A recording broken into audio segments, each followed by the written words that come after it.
Welcome to the Culinary Experience again. Well, we are with the chef Jonathan here in Smithers from Justice Drugstore. Hello, Tito. How are you doing? Very good, very, very good. Here, fun. This is almost 10:30, 11 o'clock in the night. After one very busy day, we film sometimes what are you cooking, and with the passion that you're cooking is for the people that love this business is amazing. Thank you. It's nice to see you hard work because he work in the kitchen. It's not just give you the orders, it's working, decor, plating, everything. I feel with a lot of passion. I do the prep. I do everything. I do dishes. I went out tonight. I had to go back and show this young dishwasher how to work faster.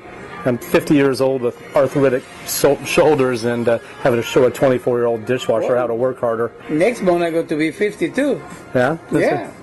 Well, Jonathan, can you tell to us when born that passion for the kitchen? You know, that was something I was born with. I mean, I've always been passionate about whatever it is I'm doing. And I'm one of those people that no matter what it is, I go all the way into it. I have a very serious obsessive compulsive disorder. I'm very OCD, and it's wrapped in this tightly wound ball of low self-esteem that really works for me. It's the combination between the lack of ability to look over details. I have to, all those details, the little things really, really bother me. And the low self-esteem dictates that I know it is crap. I have to work harder. It has to be better, always. And I also know that if you start to think that it's good, it becomes bad very, very quickly. You have to constantly be vigilant about making sure that what you're doing is always pushing forward. Because if you're not, you're going backward. Yeah, we talking the other day in the restaurant that you start late, but you're a great, fantastic chef. Really, one of the friends that I can say, guys, please come and try the food because it's something incredible. You're right. I did start late. I started cooking when I was just shy of my 33rd birthday. And before that, I was a painter, a gallery painter. I was an artist, and but I also was a bicycle messenger in San Francisco for 13 years. And when I got out of art school, I repossessed cars for 2 years. And you know, I found that if I had started cooking earlier, for me, I think that I don't think I would still be doing it. Well, that one is your moment. It's like this is like my father said, the word impossible don't exist in the dictionary of the means of action like you. For everybody, for all the students that want to start in the culinary art, please go with your heart in your hands because we need people that really love this profession. And people that need to understand, though, you watch television and cooking looks really sexy and easy, and it's not. It's hard work.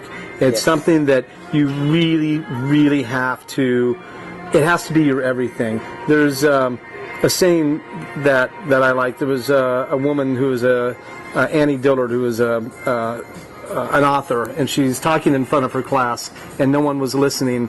And she said to her class, you know, she was annoyed, and she said, you know, are you going to be a writer? And you're going to be a writer? And everyone said, yeah, we're going to be writers. And she said, really? In between taking your kids to soccer practice and you on your lunch break from your corporate job, that's when you're going to be a writer? If you want to be a writer, you go at your life with a hard, broad axe because it's all you can do. And I feel the same about being a cook. If you're going to be a cook, if you're going to be a chef, you're not doing anything else. It is everything. It better be what you dream about. It better be about what you're thinking about when you wake up, because if you're not going to have a restaurant, if you don't want your restaurant to fail, then you better make sure that it's all you think of, because it is very, very difficult, and it's really easy for it not to work. To make it work takes everything. Yes, it's like you have to marry with the business. This business is passion, but you have to put 130% of your life here in the restaurant. Like Jonathan, live in the restaurant, and then you live in the restaurant. I'm going to tell you something, like 99% of the restaurant don't do it. He growing his own vegetable. He making the meat. He making the own vinegars. He making their own herbs and everything. He talking a little bit about that. We make everything here. We talk about going at your life with a broad axe. We make all of our breads. We go out and we forage wild foods. We take wildflowers and distill them into essences that we make sauces out of or use in our bar. We have 3 properties we grow our food on. On this patio, all of the plants around us are all edible and are all for food use. On our property at our house, we're growing food that is, we're specializing in wild plants that we are bringing into modern domestication. On another property north of here, we are growing what I call the nuts and bolts. It's the corn and potatoes and the green beans. And actually dining tonight was one of our farmers who's managing one of our other properties where we're doing the things that are a little bit more difficult and require more hands-on. Ken is retired from TWA and he has a little more time, so he can work on the things that require that real attention. You know, the property that our house, because wild foods, they also are native, and so they don't require as much care. Yeah, I see you when you prepare the plate and you come and pick it up a little bit of mint and come back more fresh. Very, very nice. But we also use the whole animal. I use as much off an animal as I can. I feel like that we demand, if you're not vegetarian, if you're an omnivore, we demand that animals give their lives. And to me, it's extremely important that if an animal is going to have to give up its life, that we respect that life. I respect that life in making sure that the only animals I use are animals that were raised humanely and on small farms and were processed in small humane facilities. It's important to me that no labor is exploited in the processing of those animals. There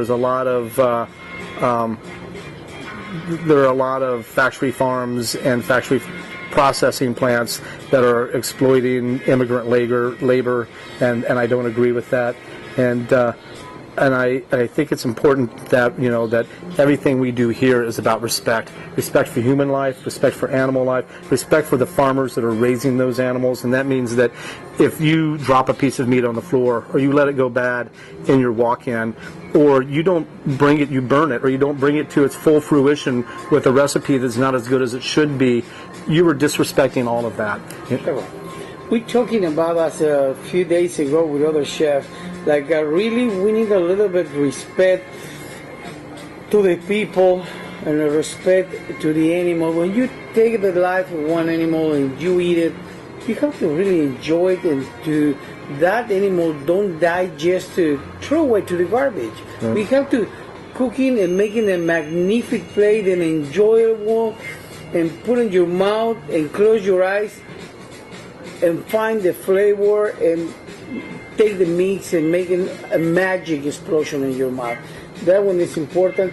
We are the kind of people that we don't like the fast food. Right. We love to eat, and if you like to eat, really, come with Jonathan.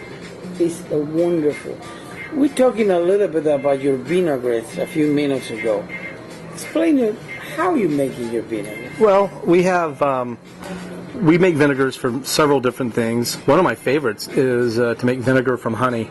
We take honey and then we ferment it into a wine, and then we take that wine and we add what's called, the French call it a mère, or a mother. It's a beneficial bacteria, and you can grow these, and you cut them in half and split them and put them in different containers, and we'll pour the wine over the mère, and you let it set for about 3 or 4 weeks, and it will start turning acidic. And what happens is the bacteria will eat the alcohol and eat the sugars and will produce acid, and that acid is also a preservative. So when you put things in acid, you can hold them for a long time, which is pickling, of course. We also make vinegars from pears and from apples and from red wine and white wine. I make vinegars from wild grapes. I think we've made vinegars from all kinds of things. I've made vinegars from sweet potatoes. Yeah, one of the things, if you're thinking You don't have to stop. If it come in your mind and your imagination, you can do it. That's one of the wonderful things of the kitchen. If you have in your mind, you can do it. You don't have any problem. Repeat, the word impossible don't exist in the dictionary of the means of action, like Jonathan. Your restaurant is so beautiful. Your food is excellent. You are a wonderful friend, a wonderful chef. And really, we got to see more of Jonathan here in the culinary experience tonight. Thank you very much. Thank you. Have a Thank you very wonderful much. day. And please come join us. Enjoy here. Find the address and the map and the culinary experience. Guys, thank you very much and have a wonderful night.